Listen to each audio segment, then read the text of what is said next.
Hello. Hi అండి. Hi sir. నేను మన కన్వర్జేషన్ రికార్డ్ చేస్తున్నాను, యూట్యూబ్లో అప్లోడ్ చేస్తాం. మీకు ఓకే కదా? Okay sir, no problem. Okay. Birth details చెప్తారా? Okay sir, 19th March 1995 sir. Okay. Time of birth? Time morning 9:25 AM sir. Okay. ఇది పేరెంట్స్ ఇచ్చిందా? పేరెంట్స్ ఇచ్చినారు సార్. మా తాత రాసుకున్నాడు. అది ఒక 2-3 minutes అటు ఇటుగా ఉంటుంది సార్, అంతే. ఓకే, చూద్దాం ఒకసారి, వెరిఫై కూడా చేద్దాం. ఏ ఊర్లో పుట్టారు? అనంతపూర్ సార్. ఓకే, ఒక్కసారి టైం వెరిఫై చేస్తాను, ఆగండి. మీకు మీ లగ్నం ఓకే సార్. నక్షత్రం ఐడియా ఉందా? తెలుసు సార్. మేష లగ్నం, చిత్తా నక్షత్రం sir. Okay, very good. 9:25 AM.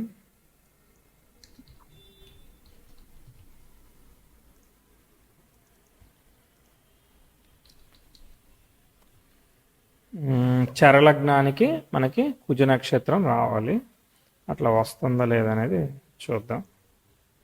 Okay sir. 25 అంటే వచ్చింది కదా, పర్ఫెక్ట్గా వచ్చింది. ఇంకొక 10 సెకండ్లు 20 సెకండ్లు పెంచుకోవాలి తప్ప తగ్గించాల్సిన అవసరం లేదు. సో ఓహో, ఓకే సార్. పర్ఫెక్ట్గా యాజ్ ఇట్ ఈజ్గా తీసుకోవచ్చు. అయితే మీకు విచిత్రం ఏంటంటే 2640కి నక్షత్ర సంధి ఉంది. అంటే ఏంటిది? రవి నక్షత్రంలో పడుతుంది. అవును అంటే సార్, నవాంశ భరణి కృతిగా మధ్యలో ఉంది నవాంశ సార్. చేంజ్ అవుతుంది. నవాంశ అంటే లగ్నం ఏదైతుంది సార్ నవాంశలో? ఇప్పుడు ఇప్పుడు ఏముంది అని అంటే మనకి ఇక్కడ నుంచి ఇది 4 8 పాదాలు కదా. మేషం నుంచి 8 అంటే వృశ్చిక నవాంశ కదా. కానీ అదేమవుతుంది? ధనుర్ అవును నవాంశ సార్. అవుతుంది అనమాట, ఒకవేళ మారితే. ఓకే. సో అవును దాన్ని సార్, కూడా లాస్ట్ మనం డిగ్రీస్ లో ఉన్నది. లాస్ట్ లగ్న నక్షత్ర సంధి అనమాట. సో ఇప్పుడు రూలింగ్ ప్లానెట్స్ ఏమొచ్చాయి? ఈరోజు వచ్చేసి బుధవారం వచ్చింది. తర్వాత లగ్నం రాహు నక్షత్రంలో పడింది, ఆరుద్ర ఇప్పుడు నేను చూస్తున్న టైంలో. తర్వాత చంద్రుడు ఆహా. వచ్చేసేసి అశ్వినిలో ఉన్నాడు. ఓకే. ఆ, అంటే Ketu is a representer of sun అనమాట. ఓకే. కేతు నాకు తెలిసి ముందుకెళ్ళి సన్ స్టార్లో పడే అవకాశం ఉందండి. ఓకేనా? సో నాకేమి ఇబ్బంది లేదు. సో అది మనం దాన్ని కరెక్ట్ చేయాలనుకున్నప్పుడు ఆ నవాంశని కరెక్ట్ చేసుకోవచ్చు అనమాట. 1 2 ఆహా, సార్లు ఆ ఓకే రూలింగ్ సార్. ప్లానెట్ అంటే ఇప్పుడు సన్ వచ్చాడు అనమాట. రూలింగ్ ప్లానెట్ సన్ వచ్చాడు, ఎందుకంటే అశ్విని నక్షత్రం వచ్చింది. So Ketu is in sun star అనమాట. లగ్నం ఆరుద్రలో ఆహా, పడింది. So Saturn aspecting the sun ఆహా. అండ్ మెర్క్యూరీ అనమాట. సో సన్ అవకాశం ఉంది కాబట్టి అది వెళ్ళే అవకాశం ఉంటుంది. సరే, ఓకే. ఇప్పుడు మీరు ఏం అంటే చేస్తున్నారు? కృతికా నక్షత్రంలోకి లగ్నం పడి అవును, ఉంటుందనే లగ్నం సార్? కృత్తికలకు కూడా వెళ్ళే అవకాశం ఉంది. దాన్ని ఇప్పుడు వరి ఆహా. కాకండి, తర్వాత కావాలంటే చూద్దాంలే. బి- ప్రస్తుతానికి మీరు ఏం ఓకే చేస్తున్నారు? సార్. మీకు ఏం కావాలి? సార్ నేను యాక్చువల్గా జాబ్ చేస్తున్నాను సార్, గ్రామ సచివాలయము. ఏం చేయాలి మ్యారేజ్ ఎప్పుడు అవుతుంది అనేసి. ఏం చేయాలి గ్రామ సచివాలయంలో? గ్రామ సచివాలయంలో సచివాలయం జాబ్ సార్. అంటే ఏంటి మామూలుగా మీ స్కీమ్స్ జాబ్ రోల్ ఉంటాయి ఏంటి? కదా. Digital assistant sir, computer operator మాదిరి సార్. కంప్యూటర్ ఆపరేటరా? Okay, okay, okay. దాని మీకు అవును డేటా సార్. వస్తుందా? డేటా వస్తే దాన్ని ఎంట్రీ చేయాలా? అవును సార్, ఏమైనా అప్లికేషన్స్ వస్తాయి కదా, మ్మ్. స్కీమ్ సంబంధించి ఏవైనా, ఓకే, ఓకే. గవర్నమెంట్ అది మీరు ట్యాక్స్, అప్డేట్ చేయాలి. Panchayati tax collections. అర్థమైంది, అవును అర్థమైంది. సార్. ఓకే, ఫస్ట్ నుంచి ఇదే చేస్తున్నారు మీరు? అవును సార్. అంటే ఫస్ట్ ఎడ్యుకేషన్ అయిపోయిన తర్వాత వేరే జాబ్ చేశాను. మ్మ్. ఒక 1 year తర్వాత వచ్చినా సార్ మరి ఈ జాబ్. ఓకే, అదేం జాబు? అంతకుముందు మామూలు విండ్ టర్బైన్స్ ఐడియా ఉన్నదా సార్? బ్యాంకింగా? Wind turbines, electrical power generation. Okay, okay. ఆహా, ఓకే. ఓకే. ఆ, అక్కడ వర్క్ చేస్తా అంటే సార్. దానిలో ఏం చేయాలి? అంటే maintenance, turbine maintenance, okay, okay, okay. అర్థం. Electrical maintenance types. ఓకే, మీది ఎలక్ట్రికల్ బ్యాక్గ్రౌండ్ అంతేనా? అవును sir, B Tech electrical. Okay, right, right. So వివాహం ఎప్పుడు అవుతుందని క్వశ్చన్, అంతేనా? అవును సార్. ఎప్పటి నుంచి చూస్తున్నారు? లాస్ట్ 1.5 year 2 years నుంచి చూస్తున్నారు సార్. ఓకే, అయినా అవ్వట్లేదు. అవ్వట్లేదు సార్. ఓకే, ఎందుకు అవ్వట్లేదు అనుకుంటున్నారు మీరు? చూస్తున్న మ్యాచెస్ మ్మ్. కొంచెం ఫైనాన్షియల్ ప్రాబ్లమ్స్ వల్ల సెట్ అవ్వడం లేదు. అంటే మనకు ఇంకా కొన్ని ఫైనాన్షియల్ మ్యాచెస్. బ్యాక్గ్రౌండ్ లేదని వాళ్ళు ఒప్పుకుంటలేరా? అవును సార్. మనకు లేదని. వాళ్ళు ఇంకొన్ని ఇంకా ఫ్యామిలీ ప్రాబ్లమ్స్ వల్ల అంటే ఆ, వేరే ప్రాబ్లమ్స్ వల్ల సెట్ కావడం లేదు సార్. ఓకే, అంటే గట్టిగా చూడడానికి కుదరక ఆ, రకరకాల రీజన్స్. ఓకే, అవును సార్. చూద్దాం చార్ట్ ఎలా ఉందో చూద్దాము. సో మేష లగ్నానికి ఆ, సన్ సన్ వచ్చేసేసి సాటర్న్ స్టార్లో ఉన్నాడు. సాటర్న్ అనేది వాడు 6th and 11th లార్డ్ స్టార్లో పడాడు అని అనుకుందాం, లగ్న స్టార్ లాడు. కాబట్టి ఏంటిది మనకి జాబ్ గవర్నమెంట్ అవకాశం అయితే ఉంది. తర్వాత లగ్నలాడు మార్స్ చతుర్థంలో డిబిలిటేట్ అయినా బుధ నక్షత్రంలో ఉంటే బుధుడు లాభంలో ఉండడం వల్ల వక్రత్వ దోషం చాలా వరకు క్యాన్సిల్ అవుతుంది. తర్వాత అశ్విని నక్షత్రం అశ్విని నక్షత్రం భరణి నక్షత్రం భరణి నక్షత్రం ఒకటో పాదంలో కేతు ఉన్నాడు. సో ఆ కేతు ఏ గ్రహాన్ని కూడా డిస్టర్బ్ చెయ్యట్లేదు అనమాట. తర్వాత రాహువు అనేవాడు స్వాతిలో ఉన్నాడు. బుధుడు అనేవాడు శతభిషంలో ఉన్నాడు. అంటే బుధుడిని రాహువు డిస్టర్బ్ చేస్తున్నాడు. అంటే కుజుడు వక్రించినా డైరెక్ట్ అయిపోతాడు. డైరెక్ట్ అయిపోయినా అది రెట్రోగ్రేట్ ఎఫెక్ట్ మళ్ళీ వస్తుంది. వచ్చినా కూడా బుధుడు లాభంలో ఉండడం వల్ల క్యాన్సిలేషన్ అవుతుంది. కానీ బుధుడికి మాత్రం క్యాన్సిలేషన్ రావట్లేదు. సో బుధుడు అనేవాడు ఈ లగ్నానికి పాపి డిస్టర్బ్ అయిపోయాడు. కాబట్టి ఏంటిది, మనము డేటా దీనికి సంబంధించి చేస్తున్నాం. ఇది డేటా కాకపోయినా మీరు ఒక్కోసారి ఎస్క్యూఎల్ చేయొచ్చు, లేదంటే database, data structure, data warehouse, ఇలా ఏదైనా కానీ డేటాకి సంబంధించి మ్యాథమెటిక్స్ క్యాలిక్యులేషన్ సంబంధించి చేసేదానికి కూడా అవకాశం ఉంటుంది. ఓకే, సో ఇంచుమించు అదే విధంగా ఉన్నాయి సార్ జాబ్ రోల్ కూడా మాది. ఓకే. తర్వాత గురువు అనేవాడు బుధ నక్షత్రంలో ఉన్నాడు. సో గురు కుజులు ఇద్దరు కూడా బుధ నక్షత్రంలో ఉన్నారు. బుధుడు లాభంలో ఉండి శని కంట్రోల్ చేత అవుతా ఉంది. సో కాబట్టి ప్రతిదీ కూడా లగ్న భాగ్యాధిపతులు కదా. సో అందరూ కూడా Shani, Ravi is also under controlled by Shani. అన్ని కూడా సాటర్న్ యొక్క రిజల్ట్స్ వస్తున్నాయి.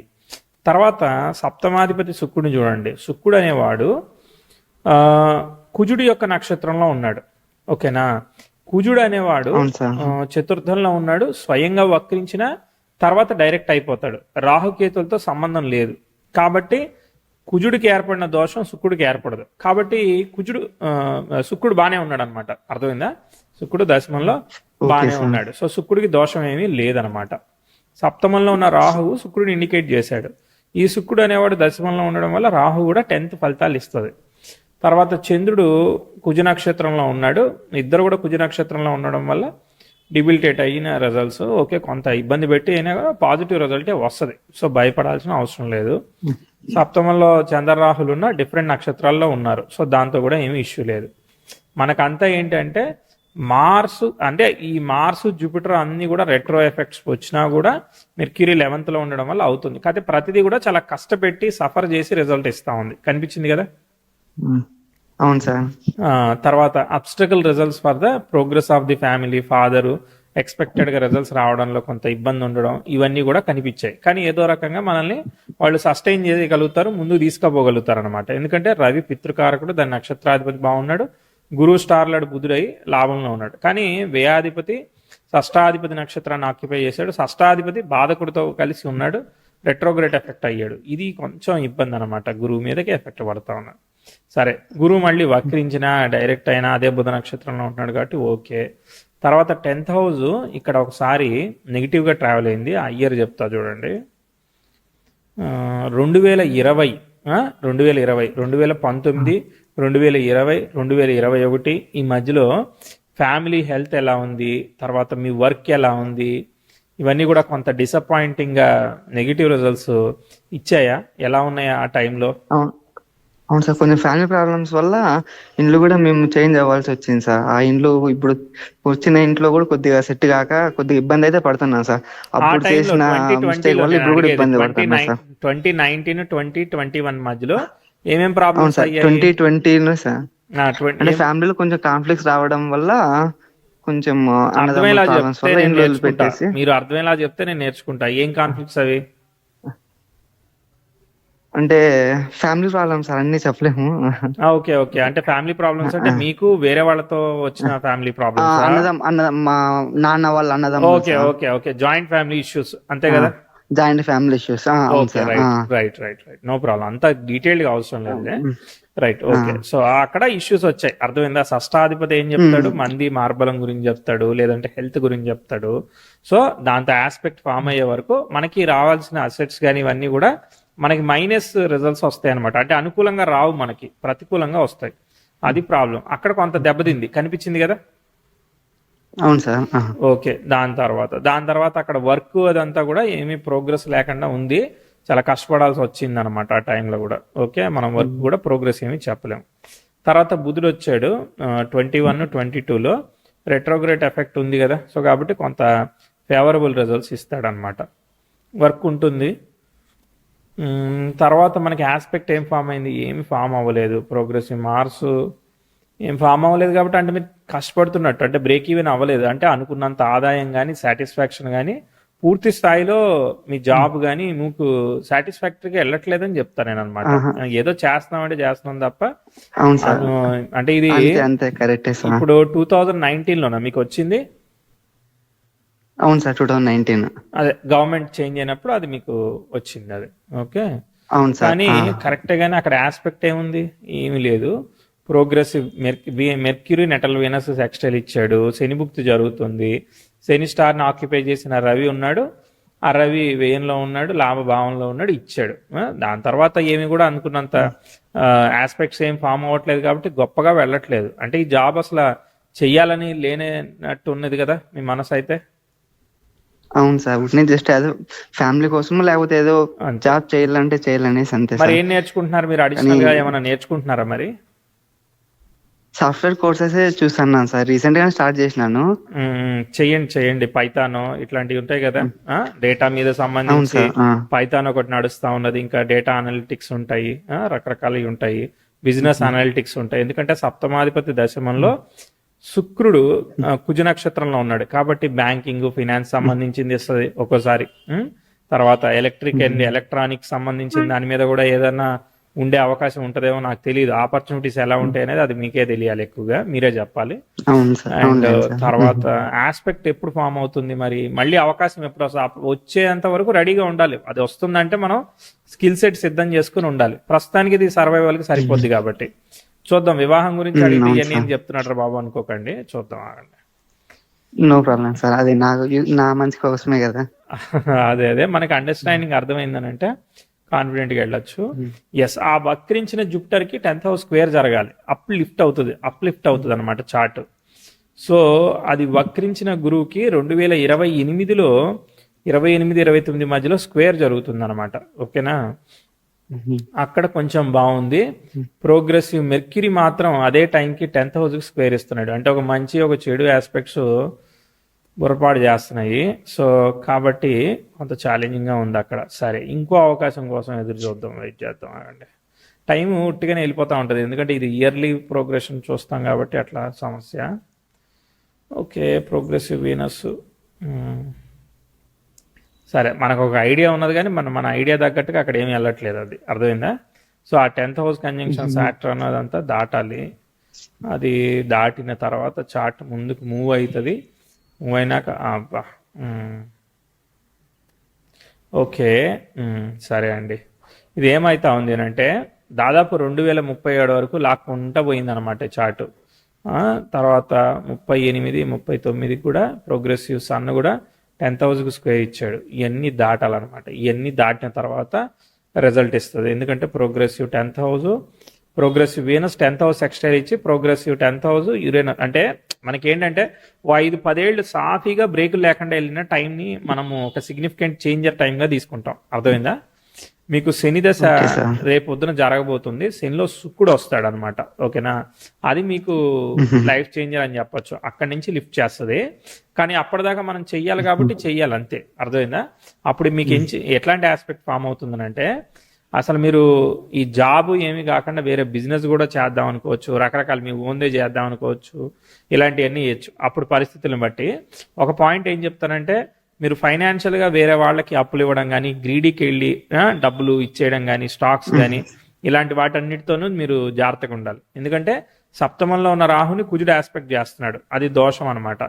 దాని రీచ్ అయ్యి ఏంటంటే ఒక్కోసారి డబ్బులు కానీ చీటింగ్ కానీ మనల్ని ఒక్కోసారి ఇబ్బంది పెట్టడం కానీ ఇలాంటివి చేస్తూ ఉంటారు. అంటే మీ యొక్క ఎమోషనల్ యాటిట్యూడ్ని ఎన్కాష్ చేసుకోవాలని చూస్తారు. ఎందుకంటే అక్కడ చంద్రరాహులు ఉన్నాయి, మీరు పుట్టుగానే ఎమోషనల్ అయ్యి లైట్ తీసుకుంటారు అనమాట. సో కాబట్టి జాగ్రత్తగా ఉండాలి అక్కడ. సో మీకైతే మాత్రం ఇంపార్టెంట్ గ్రోత్ 2038-39 ఆ ప్రాంతం దాటిన తర్వాత ముందుకు పోతా ఉంది చార్ట్. ప్రోగ్రెసివ్ మెర్క్యూరీ యురేనస్తో ట్రైన్ అవుతుంది, అలానే progressive Venus 10th house exalt ఇస్తుంది, అలానే next progressive 10th house natal Uranus exalt ఇస్తుంది. ఇలా ఒక్కొక్క దాని తర్వాత ఒక మంచి ఆస్పెక్ట్స్ అక్కడ ఒక 10-15 ఏళ్ల పాటు బ్రేక్ లేకుండా వెళ్తున్నట్టు అనిపిస్తుంది అనమాట. అర్థమైందా? సో అప్పటిదాకా కూడా ఆస్పెక్ట్స్ అన్ని స్లోగా వెళ్ళాయి. కాబట్టి ఏంటంటే అప్పటిదాకా మీరు సాఫ్ట్వేర్ ఉద్యోగం చేయండి, గవర్నమెంట్ ఉద్యోగం చేయండి, ఏదైనా కానీ సెల్ఫ్ ఎఫర్ట్ని నమ్ముకొని పోవాలన్నమాట కొంత వయసు వరకు. అర్థమైందా? కొంత వయసు దాటిన తర్వాత, ఒక 40 దాటిన తర్వాత, ఎందుకంటే Saturn is connected to ascendant లగ్నానికి, ఒక 40 తర్వాత రిజల్ట్ ఇస్తాడు. సెకండ్ హాఫ్ ఆఫ్ లైఫ్లో మంచి రేజ్ ఇస్తాడు అనమాట. అప్పటి వరకు ఏంటిది, మనం ఫ్యామిలీని బ్యాలెన్స్ చేసుకుంటూ ముందుకు పోవాల్సి వస్తూ ఉంటది. ఓకే, ఇప్పుడు వివాహం చూద్దాం. 2023 జూన్ నుంచి సప్తమాధిపతి భుక్తి జరుగుతుంది. సప్తమాధిపతి నక్షత్రాన్ని ఆక్యుపై చేసిన కేతు లగ్నం మీదనే ఉన్నాడు, కాకపోతే కొంచెం వ్యయభావంలో ఉన్నాడు. మీరు ఇక్కడ ట్రై చేయండి. ఇక్కడ 2026 ఫిబ్రవరి వరకు ఇంకో 1 year వరకు కూడా అవకాశం ఉంది, ఇక్కడే ట్రై చేయాలి. ఓకే, సెల్ఫ్ ఎఫర్ట్ ట్రై చేయండి, ఇక్కడ గట్టిగా ట్రై చేయాలి. సప్తమాధిపతి భుక్తి జరుగుతోంది అక్కడ. అంటే ఆ కేతు ఆక్యుపై చేసి లగ్న భావం మీదే ఉన్నాడు కాబట్టి నేను అదొకటి చెప్పాను. సరే, మళ్ళీ ఇంకా అవకాశం అని అంటే మళ్ళీ తర్వాత సన్భుక్తి వస్తుంది. సన్భుక్తి ఫేవరబుల్ కాదు, అంటే 26 ఫిబ్రవరికి వస్తుంది అనమాట. అంటే 2026 ఫిబ్రవరి లోపు ట్రై చేయాలి. తర్వాత మూన్ భుక్తి వస్తుంది. అవన్నీ మూన్ భుక్తి ఓకే, కానీ సన్భుక్తి నేను ట్రై చేయమని, వీనస్ భుక్తి ట్రై చేయమని, అంటే శుక్రుడి యొక్క భుక్తి గురువులో గురుదశ జరుగుతుంది, గురువులో శుక్రుడినే ట్రై చేయమని చెప్తున్నాను అనమాట. ఇంకో 1 year వరకు మనకు అవకాశం ఉంది, ఇక్కడే బాగా ట్రై చేయొచ్చు. ఎందుకంటే మీరు లగ్నము శుక్రుడు ఇద్దరు కూడా చాలా 60 degreesలో ముందుకున్నారు. దశానాథుడు వచ్చేసి గురువు, వీళ్ళందరూ దాదాపు ఒక 70-80% అయిన తర్వాత ఈ భుక్తి ఇవ్వడానికి అవకాశం చాలా బలంగా ఉంది, ఆల్రెడీ అయ్యింది. సో ఇప్పుడే అవకాశం ఉంది, ఇప్పుడే బాగా ట్రై చేయండి. సరేనా? ఓకే సార్, ట్రై చేస్తున్నాం సార్. అదే ఇంకా మళ్ళీ ట్రై చేయమనే చెప్పాలి నేను. సరే, ఇంకొక 1 year వరకు ఇక్కడ అవకాశం అయితే ఉంది. మళ్ళీ తర్వాత అంటే మళ్ళీ డిలే చేస్తుంది అనమాట, మళ్ళీ ఇంకో ఇయర్ గ్యాప్ వచ్చేస్తుంది. సో కాబట్టి ఇక్కడే నేను అనుకుంటున్నాను, ఎందుకంటే మీకు ఏమీ పెద్ద కాంప్లికేటెడ్ ఆస్పెక్ట్స్ ఏమీ జరగట్లేదు. తర్వాత గోచార యురేనస్ ఓకే, మీకు ఎంత పెద్ద అంత కాంప్లికేటెడ్ ఏమీ లేదు. తర్వాత గోచార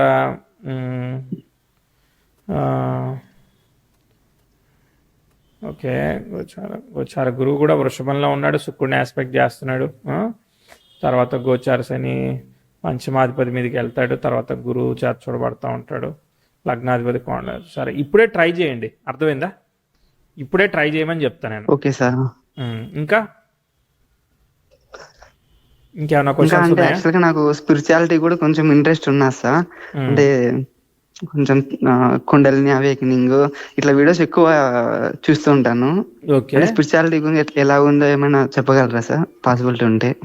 అంటే మీ దృష్టిలో స్పిరిచువాలిటీ అంటే ఏంటిది, మీరు ఏం చేయాలనుకుంటున్నారు దాంతో, మీరు ఏం బెనిఫిట్ ఎక్స్పెక్ట్ చేస్తున్నారు దాని నుంచి అని అడుగుతున్నా.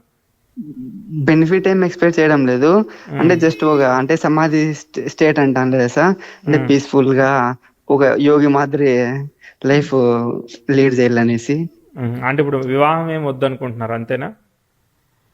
అంటే యాక్చువల్ గా రెండిట్లో యాదని తెలుసుకోలేకపోతున్నా సార్.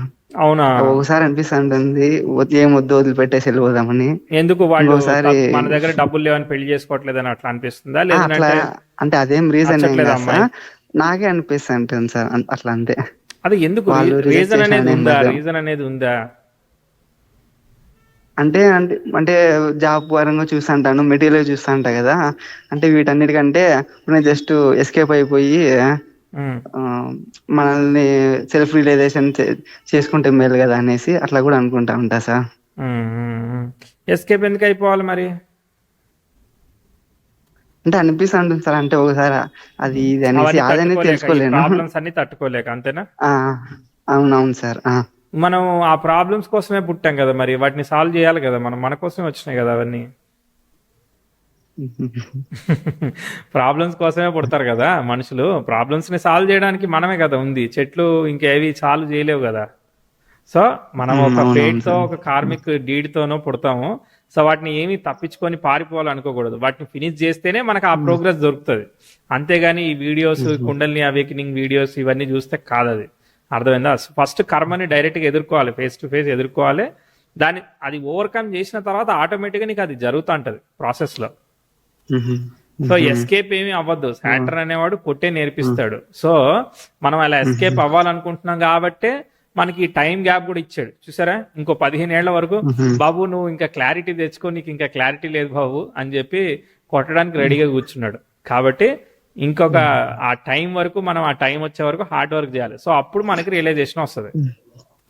కంగారు పడకండి, ఇది మెటీరియలిస్టిక్ చార్ట్ లో ఉంది.